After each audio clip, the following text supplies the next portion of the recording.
அட, வெற்றிலை மாலையை சூடிக்கொள்ளும் ஆஞ்சநேயர் சிவனோட 11வது ருத்ர அவதாரமா போற்றப்படும் வானர வீரர் அனுமன். ராமாயணத்துல ராமரோட தீவிர பக்தர். அஞ்சனை கேசரி. இவர்களுக்கு வாயு புத்திரனா பிறந்த இவர் சின்ன வயசுலயே என்ன குறும்பு செஞ்சார் தெரியுமா?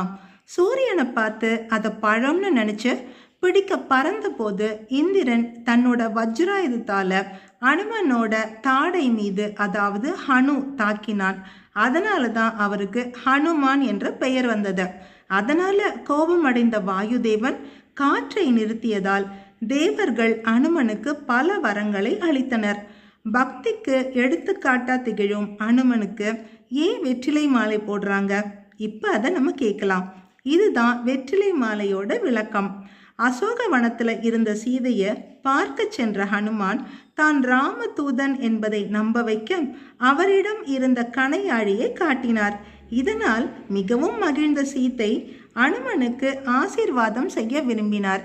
பொதுவா ஒருத்தருக்கு ஆசீர்வாதம் செய்ய நினைச்சா நம்ம அட்சதை இல்லைன்னா மலர்களை தூவி செய்கிறது தான் வழக்கம்.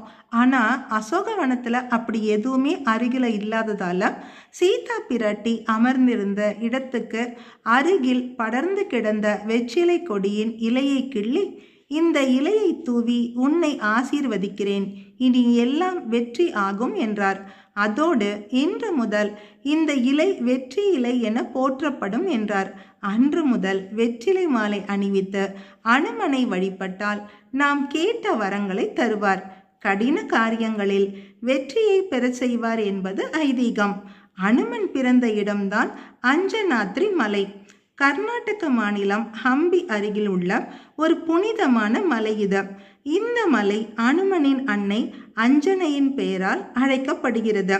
ராமாயண கால கிஷ்கிந்தைன்னு நம்பப்படுற இந்த மலையில அனுமன் கோவிலும் அமைஞ்சிருக்கு.